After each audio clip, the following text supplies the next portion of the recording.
So why don't people hear?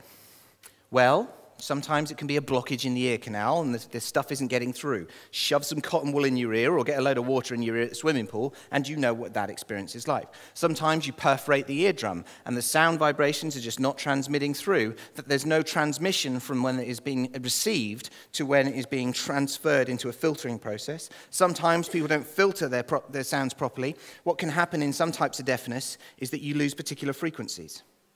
And if you lose a particular frequency, you can no longer hear within that frequency. And so if you've ever been for one of these ear tests, they play different notes. What they're testing for is different frequencies and dullness in different frequencies.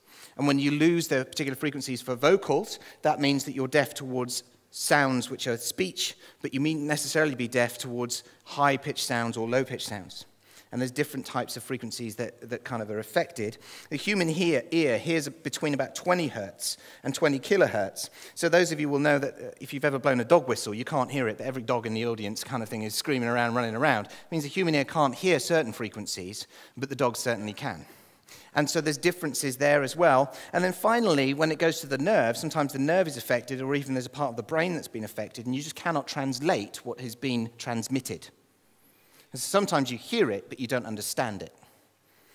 And that's when you need help to understand, because you needn't necessarily have not heard, but you just haven't understand what's gone on. And I've heard times and seasons where I've read bits of the Bible, or there's a vision, or somebody's spoken, and there's a prophecy, or something like that, and you're thinking, what on earth does that mean? And it's only afterwards you figure it out. But there are times, but sometimes you need the help of somebody else to be able to understand what God has said. Some people have a stroke and they lose the ability to process information and they need help. So why don't people hear you? Well, some people have got a problem with their ear canal and they just close their ear to you. It's like they're not interested in what you have to say. It can happen in relationships. It can happen in work environments where somebody's got the ump with you, all right? They're so fed up with you. Or they're going off somewhere else and they're far too uninterested in you. They're just not interested. And so you speak something and they just walk past you. They might turn their back on you and completely ignore you. They just blank you and they're not going to hear. Some people are too busy. They've got other things to do, and so they're just running around like lunatics. It's not that you're not high enough on their importance list. It's because they've just gotten too busy. And they get so busy, and there's so many influences in life that it's just one more voice, and it's system overload, and they're just not going to get anywhere with you, and so they just do not hear you. Some people do not respect where it's coming from. Deliberately zone somebody out to the point of you are unimportant enough to process. It's not that they can't hear you from the eardrum, it's that you've just been zeroed out when it comes to the vibrations. There's no point in filtering you through. It's like they've lost your frequency, they've lost your voice in the system, and so no matter how many times you speak, whether it's quiet or busy, they do not seem to hear you. It's almost like they've filtered you out and become dull to your frequency and desensitized. Some people have got too much noise going on. It needn't necessarily be that they're too busy. It's just that they're obsessed with being heard. Some people are far too happy to dominate the conversation, and you're desperately trying to say one or two things because they are so interested in being heard. Got to make sure you understand where I'm coming from. Got to make sure you hear me. Got to make sure. You're trying to say one or two words, but they just can't hear you because the whole processing system is geared towards getting it out rather than receiving something in. And you're desperately trying to give them one or two words of wisdom, and they can't get it because they're far too busy producing words to be able to receive them. Some people are completely unable to transmit it into functional action. In other words, they've had a stroke in their minds, and they feel completely inhibited to the point that they cannot do what God has asked them to do, or they cannot process the information to the point of being able to act. It's almost like there's a stroke that's gone on between being able to receive it and being able to produce it. I used to have patients, and they used to get stuck on one word. It was fascinating to see. They get stuck on a word like hotel. So I had this guy, and he was stuck on hotel. And it's fascinating, but have you ever tried to interview somebody that can only say one word? So what medication are you taking? Hotel.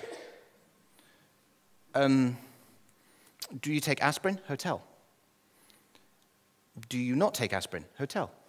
How do you get a nod? How do you know if they've even understood what you tried to say? If they're stuck on one word. And so some people are completely unable to process the information and use it. And then finally, there are some that will hear you, but they will hear what they want to hear. Yeah? Happens from a pulpit all the time. Yeah? It's almost like, selective. My granddad was brilliant at this. He was a bit deaf. And while my nan was still alive, we used to be in the house and we're messing around. And somebody would say something. And he would say, "Oh, yes, please." And basically, it was cup of tea. So, you'd be talking about the football and he'd say, "Oh, yes, please, milk, no sugar."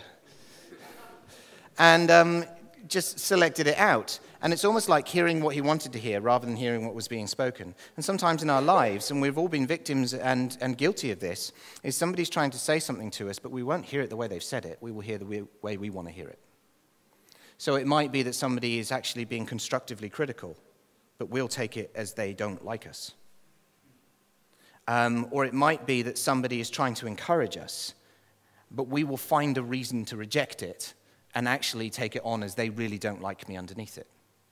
Or it will be that somebody is just trying to get by. Somebody is just trying to do their job. And we will find every tiny little problem with some of the things they said to the point that we can bring them down to nothingness. We're guilty of doing this to politicians sometimes. Sometimes they say silly things. Why crucify them over it? Why not try and hear their explanation and hear them out and actually get to the heart of it? Do you know, sometimes making mistakes is one of the best things we can do, because if we learn from a mistake, we won't make the same mistake again. I used to have a consultant in hospitals, and he used to say, "I feel sorry for doctors these days." And I said, "Why is that?" He said, "Well, back in my day," which is a good 40 years ago, he says, "You make a mistake, someone dies, you learn from it." That's what he said. I'm not joking, it's exactly what he said. And he said, "You can't afford to do that anymore." He says, "You can't learn that way anymore." It was a good way of learning, he said, because you never did it again. And you can't learn that way anymore, of course, because you get your head chopped off if you make a mistake and somebody dies. You get hauled through all sorts of processes and everything else. And I've been through a process of that sort of thing. It's not my fault, but I've been through it. So, boy, time's running on. I've got loads. Did you know that when you become a Christian and you get saved, for those of you who aren't Christians, this is just something you have looked forward to when you do get saved. When you become a Christian, you become a new creature. Old things have passed away and all things have been made new. So when you become a Christian, you get born again spiritually, and you are given the Holy Spirit, and you become go through a process of sanctification and become more like Christ. And in becoming more like Christ, you no longer hear with your man-made ears, you hear with your spiritual ears. You no longer see with your man-made eyes, you see with your spiritual eyes. There is a process by which your body is subservient to your spirit, and your spirit gains insight through sight, insight through hearing, and then also the physical body gains this kind of spiritual aspect, so your feet are the gospel. And there is this process by which you are slowly transformed into the image of Christ, and you kind of slowly be transformed into this process so that you can hear the voice of God. So that means this: when you're born again, you're designed to hear God. The ear gets shaped so that you're supposed to hear God. Jesus said it this way. He said, "My sheep know my voice and they follow me." So we actually, as Christians, have a natural capacity to hear from God. Not a supernatural capacity, but a natural capacity which is generated in us by Christ. It becomes normal.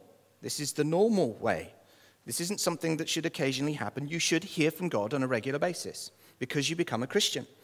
If you wonder, how did you get this? Well, Jesus heard from God on a regular basis, and he's the life we're supposed to follow. And Jesus said, "My sheep know my voice." So we're supposed to hear the shepherd and follow him and learn from him. So we've got a natural capacity to hear God speak to us.